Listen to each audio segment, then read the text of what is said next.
Olá pessoal, como vocês passaram o dia 25 de Natal? Todos bem? E agora estão todos se preparando para a virada do ano?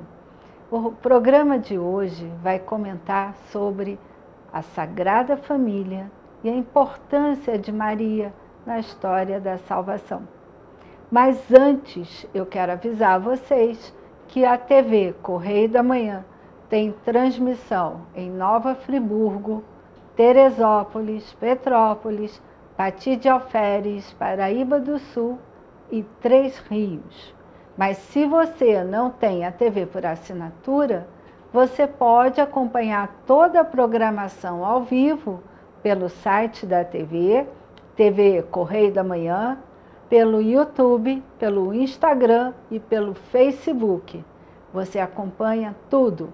E qualquer dúvida que você tenha, qualquer crítica que você queira fazer ao programa Rosina de A a Z, ou sugestão, ou pergunta, você pode entrar em contato comigo pelo meu WhatsApp, DDD 24 992 95 0031. E agora, para comentar e explicar para nós a importância de se participar da celebração da Sagrada Família e da missa em honra a Maria, Mãe de Deus, eu convidei o padre Antônio Carlos, que é padre aqui na Igreja do Rosário, em Petrópolis, para conversar e explicar sobre isso para nós que somos católicos. E claro, para quem não é também, poder entender e conhecer um pouquinho. Sabedoria nunca é demais. Eu estou até nervosa por conta da presença do padre. Padre, seja muito bem-vindo e muito obrigada por ter aceitado o convite. Eu agradeço a oportunidade de compartilhar essas informações, essa beleza que nós vamos falar um pouco. Uhum. Pois é. Então vamos começar falando sobre a Sagrada Família. Por que é tão importante a gente prestar essa honra à Sagrada Família, honrar a nossa própria família? Eu sei que é um dos mandamentos, se não me engano, o quarto ou o terceiro, honrar pai e mãe. Eu posso errar um pouquinho na ordem, mas eu acho que é o quarto mandamento. Sim. Por quê? Explica isso para a nossa audiência de uma forma bem simples, como o senhor sempre faz no aprofundamento. Tá, então, nós estamos, a igreja, nós estamos celebrando nesse tempo, a partir do dia 25, nós estamos celebrando o tempo de Natal. Qual digamos assim, a grande ideia, ou melhor, o grande conceito e o grande mistério que está no centro de todos esses dias que nós estamos vivendo? É o mistério da encarnação, ou seja, a segunda pessoa da Santíssima Trindade, Deus Filho, se fez homem, se encarnou no ventre da Virgem Maria e se fez homem para nos salvar. Como os padres diziam desde os primeiros séculos, quando o Filho de Deus se faz homem como nós, ele quer nos elevar à sua condição divina, como se houvesse uma troca, Então, Deus se faz homem para que nós possamos nos elevar à condição divina e sermos filhos de Deus. Então, nessa festa do Natal e nessa festa da encarnação do Filho de Deus, o que nós percebemos? Que Jesus, ele vai nos mostrar quem é realmente o ser humano. Porque essa é sempre uma questão importante, né? O que é o ser humano? Quem é o ser humano? Qual é a verdadeira identidade do ser humano? Então Jesus, ele se fazendo Filho de Deus, se fazendo homem, Jesus, ele vai nos mostrar qual é a verdadeira cara do ser humano, qual é o verdadeiro rosto do ser humano. Então, dentro desse contexto em que o Filho de Deus, ele nos mostra a verdadeira identidade do ser humano, aí vem essa ideia da família. Jesus, ele chega numa família. Jesus chega no meio de nós numa família e ele quer nos mostrar o verdadeiro rosto da família, né? Verdade, ele nasce por meio de uma mãe que gestou os 9 meses, como qualquer um de nós, é só a concepção que é divina. Ele escolheu um pai para proteger essa mulher e essa criança e proteger em todos os sentidos, material e espiritual. Né? E não apenas no sentido material. Tanto que o material, ele dispensou esse material. Nasceu numa manjedoura, né? Num estábulo, que eu falei até um pouco disso na semana passada. Sim. E aí, dentro dessa família, muito pouca gente, né, que eu conheço consegue falar do papel de São José, de José. O senhor pode falar um pouquinho disso para nós? Então, a figura de São José é uma figura muito interessante. Assim, a gente, ali na Bíblia, a gente, no Evangelho mais precisamente, que narra ali a vida de Jesus, né, nós não temos nenhuma palavra de São José. Interessante, né?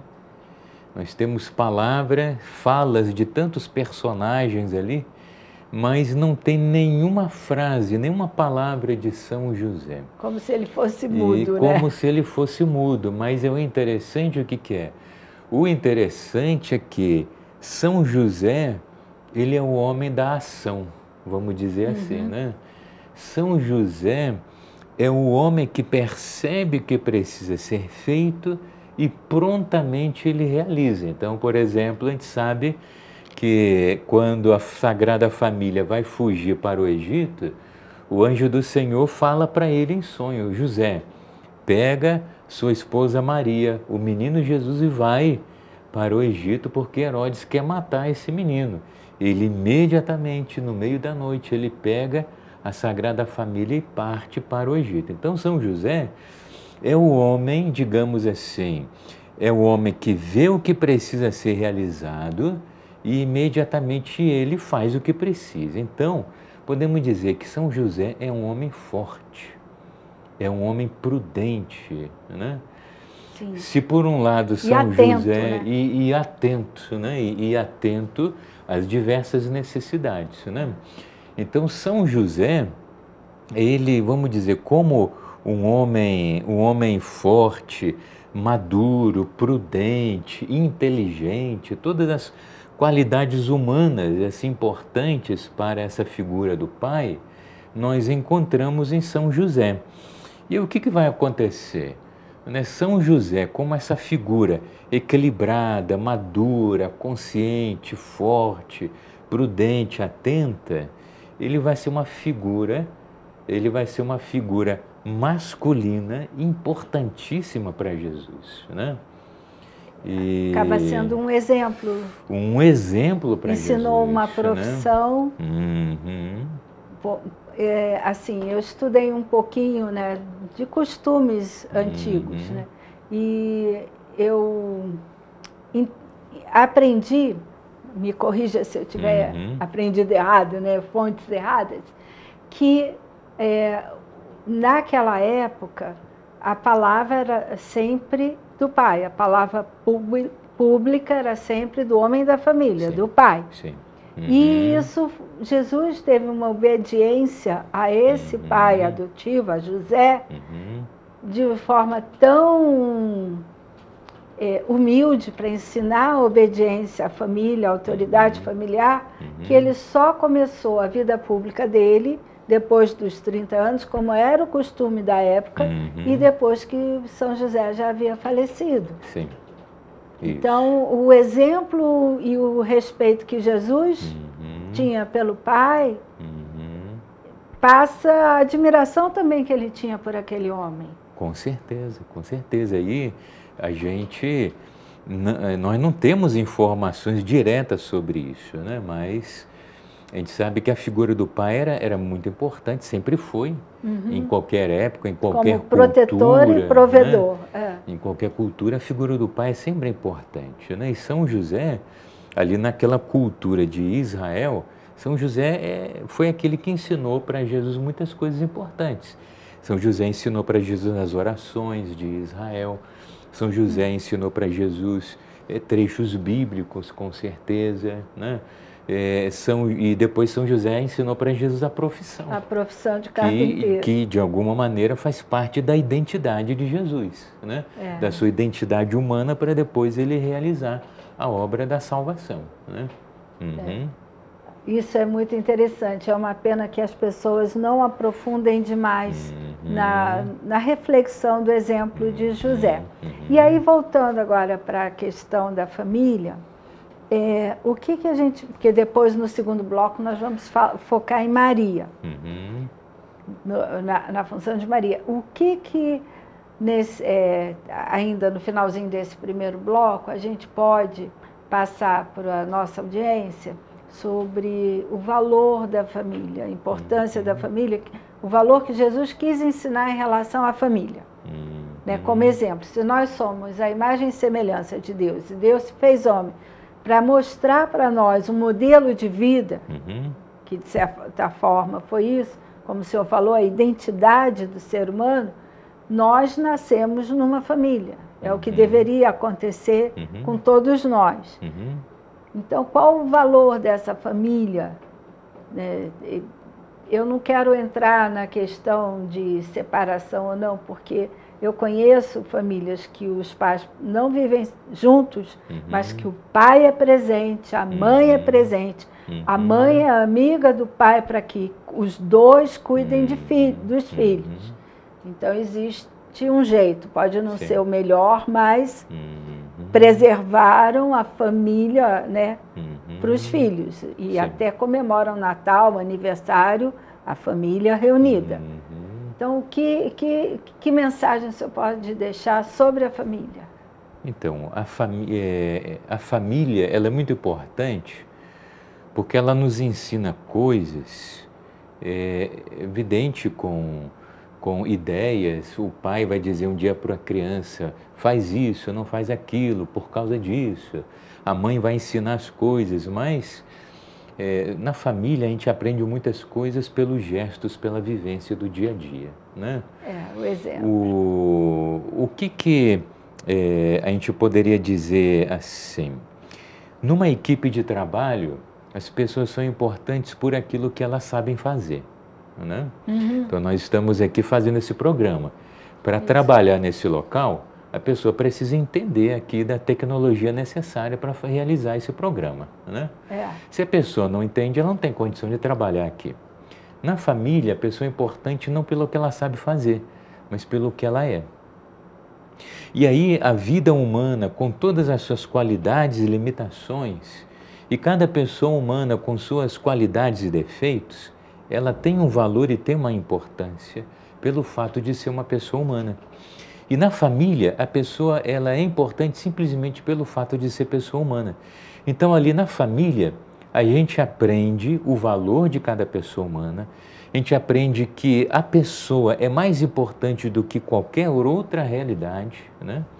E ali na família a gente aprende que quando nós vivemos colocando o foco nas pessoas, nós nos realizamos plenamente, nós nos tornamos realmente felizes. E aí a família se mantém em estado de harmonia e união. Se o foco, como o senhor falou, está fora da pessoa, está nas coisas, a gente está gerando infelicidade, frustração, coisas que nós não...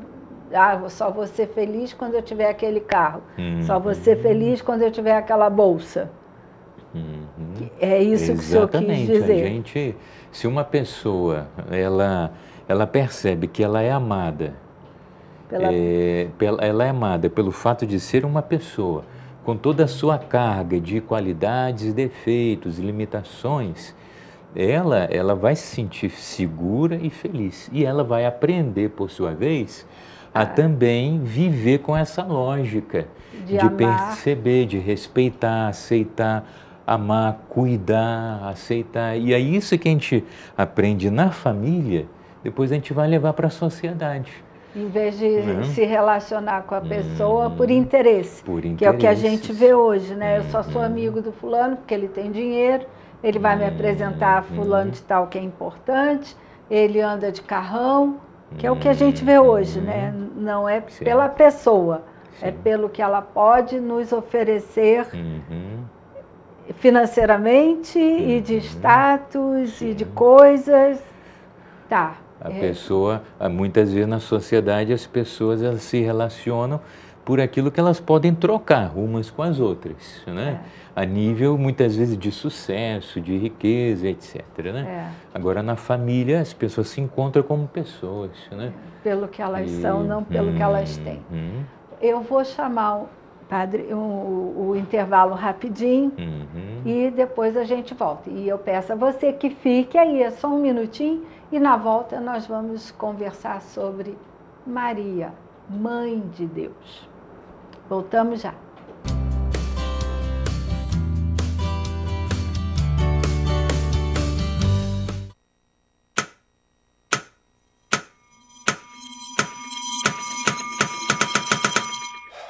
Cara, o que a gente tá fazendo, hein? Vamos falar um segundo sobre a gente?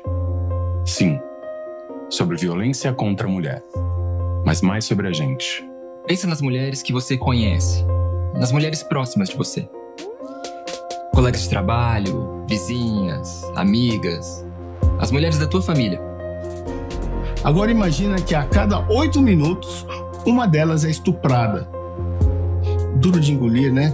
Mas é o que está acontecendo no Brasil. Aqui, 7 em cada 10 mulheres já sofreram violência ou assédio no trabalho. E absolutamente todas as mulheres, inclusive as que você pensou, vão sofrer algum tipo de abuso pelo menos uma vez durante a vida. Pesado, né? Mas e aí? O que a gente tá fazendo? Vamos falar sobre a gente. Sobre o jeito que a gente trata as mulheres. Passa a vara, senta a rola, pega de jeito. Comer, meter, fuder. Aê, garanhão. Pegador, comedor. Ensinam pra gente que a mulher é uma coisa a ser conquistada, um prêmio, e que você não deve aceitar um não como resposta. Ela não te dá bola, é porque tá se fazendo de difícil. É só pegar um drink que ela tá na tua, irmão. Manda ver, ela tá pedindo. Só um beijo, um beijinho, pô. Não tem mulher que não dá, só tem homem que não sabe pegar. Vai lá, pega ela, mostra que é macho. É assustador quando a gente ouve isso fora de contexto, né? Agora imagina o quanto é assustador para elas. Quantas vezes você já ouviu alguém falar assim? Seja na escola, seja no trabalho, seja na balada, até na sua própria casa. Tá errado. Então, vamos falar sobre a gente? Porque a gente pode mudar essa realidade. Não tem que ser desse jeito. A violência contra a mulher não é um problema da mulher. É um problema nosso. É problema meu. É problema meu. É um problema meu. Meu. Meu. Meu. Meu. Meu. Meu. Meu. Meu. Meu. Meu. É um problema meu. A responsabilidade é nossa.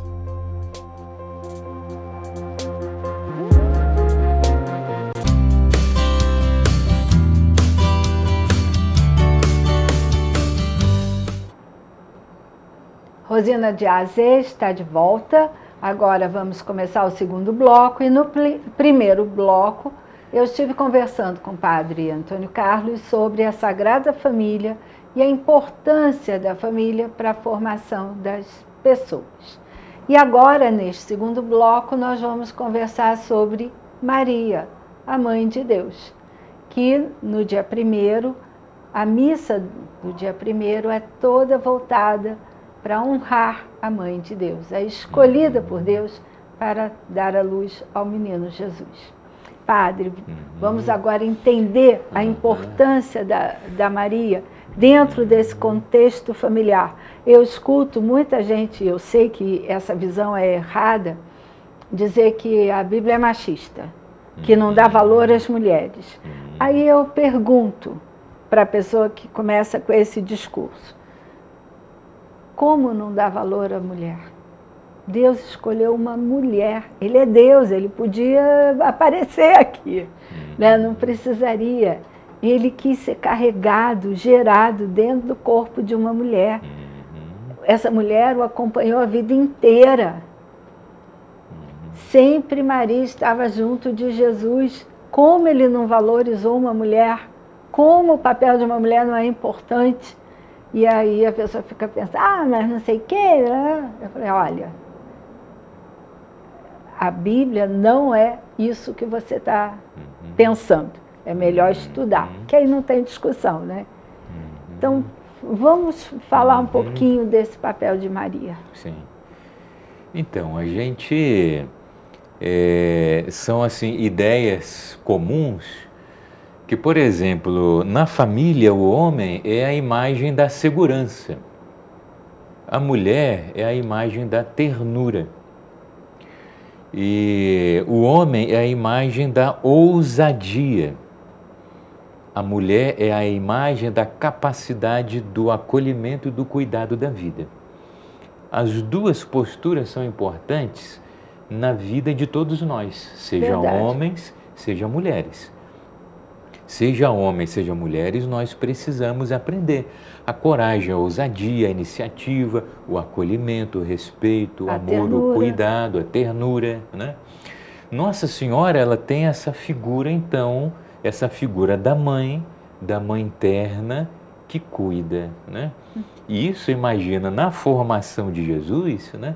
Isso vai ser fundamental, né? Porque Jesus, ele na sua missão de Salvador, Jesus ele vai precisar ser firme e vai precisar ser terno. Jesus vai precisar ser determinado e ao mesmo tempo misericordioso, né?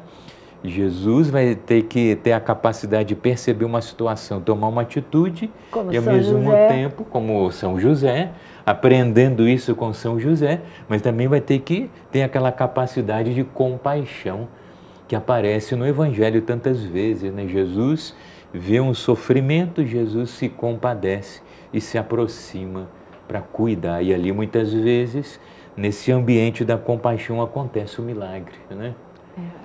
E isso é muito bonito. O senhor falando isso, eu me lembrei dessa... O pensamento voa, gente, por favor, foi muito rápido. Não, é porque se ele não tivesse aprendido a coragem e a ação, talvez naquele momento no Monte das Oliveiras, que ele vai orar e pedir que, se fosse possível, afastar esse sofrimento dele, né, mas ao mesmo tempo, em obediência ao Pai, que fosse feita a vontade do Pai, não a dele, ele não teria coragem de enfrentar tudo que ele enfrentou a partir daí. Né? Então, essa coragem, essa bravura, essa ação que ele viu no exemplo, porque quando era criança eu acredito que ele não fazia milagre, né?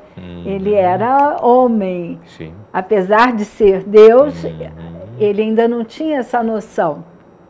Não, Jesus, ele sempre teve consciência de quem ele era. Né? Ah, tá. Então eu que errei, gente. Mas Jesus, evidente que Jesus não fazia milagre gratuitamente, né? Entendi. Normalmente os milagres do Evangelho são fruto de uma presença misericordiosa de Jesus. Não, mas quando criança, pequeno. Quando criança também provavelmente não fazia os milagres. Porque né? ele estava aprendendo... Porque ali era o momento de uma vida discreta, né? Ali era o momento de Jesus ele se formar, né? Era o momento de Jesus viver família, né? Era o momento do silêncio. Entendi. Né? De amadurecer. É a sementinha, como a gente planta na terra, tem um momento que ela fica quietinha lá embaixo, antes de brotar e germinar. E Maria, quando Jesus na cruz fala para João, eis aí a tua mãe, e fala para Maria, eis aí o teu filho, Sim. muita gente diz que Jesus chama de mulher porque não considera Maria mãe. E pode esclarecer isso, porque ele usou esse termo, mulher? Sim. Ali naquele momento, quando Jesus diz isso, né, mulher, eis aí o teu filho, eis aí a tua mãe, Jesus chama Nossa Senhora de mulher por quê?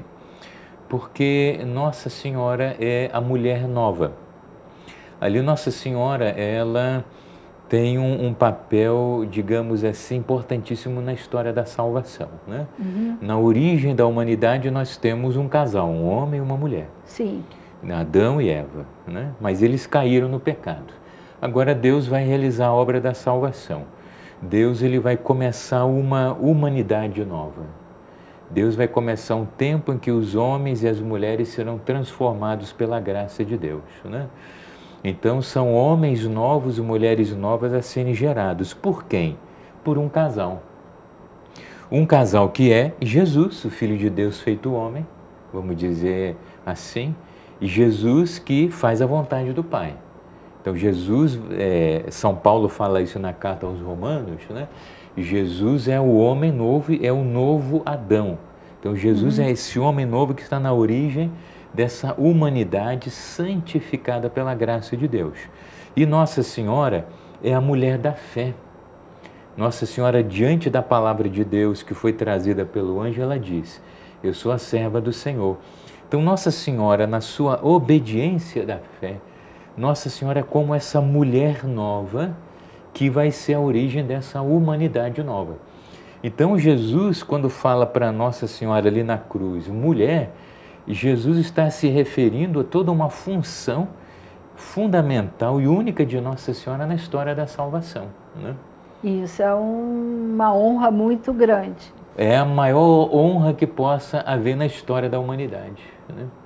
E, então isso desconstrói toda essa narrativa de que Jesus não honrava a mãe. Muito pelo contrário. E ele não pode fazer isso, porque está nos 10 mandamentos honrar pai e mãe. Como ele, obediente, faria um absurdo desse, né?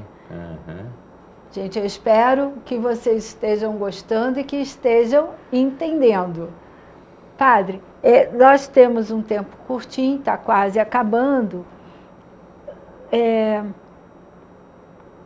O que o senhor aconselha? Porque eu sei que muita gente que nos assiste também, como tem gente que é ateu, que é evangélico, tem gente que é católico. O que o senhor aconselha, aí no caso específico, para os católicos e também uma mensagem para os evangélicos, para a humanidade, vamos dizer assim, sem colocar a religião? Agora, nessa virada de ano, alguma coisa que todos os seres humanos possam levar no coração para se tornarem pessoas melhores. Então, acho que nessa época de Natal, nós poderíamos pegar uma imagem muito simples. O menino Jesus deitado na manjedoura. Ele é o Filho de Deus. Jesus na manjedoura é a palavra eterna do Pai, o Verbo que se fez carne. O que o menino Jesus está dizendo para nós ali? Que nós somos grandes quando somos pequenos, que nós somos nobres quando nós somos humildes e que nós nos tornamos realmente pessoas humanas importantes quando nós somos capazes de amar de maneira gratuita. Essa é a grande mensagem do menino Jesus. Acho que essa é a grande ideia que deve ficar dentro de cada um de nós. Que aí não depende de religião, nem de se acredita, não acredita, mas no que somos seres humanos, diferente dos animais. Sim. É amar com gratuidade e não por interesse. É isso aí. Né? Padre, eu agradeço muito. Eu acho que essa virada de ano é muito especial, ainda mais fechando o ano de 2023 com um tema como esse da Sagrada Família. E eu peço a vocês que façam um gesto de amor gratuito para reconciliar e reunir a família de vocês. Né? Tem coisas que acontecem que todo mundo grita, ninguém solta a mão de ninguém. E da sua família? Você está assim, de mão dada com eles, dando um apoio, nem que seja moral, um ombro, segurar na mão de alguém para passar a força para ela? Então, se a história ninguém solta a mão de ninguém é só para fora de casa, fora da família, eu acho que você precisa repensar os seus conceitos. E aí eu deixo aqui o meu feliz ano novo para todos vocês e até o ano que vem.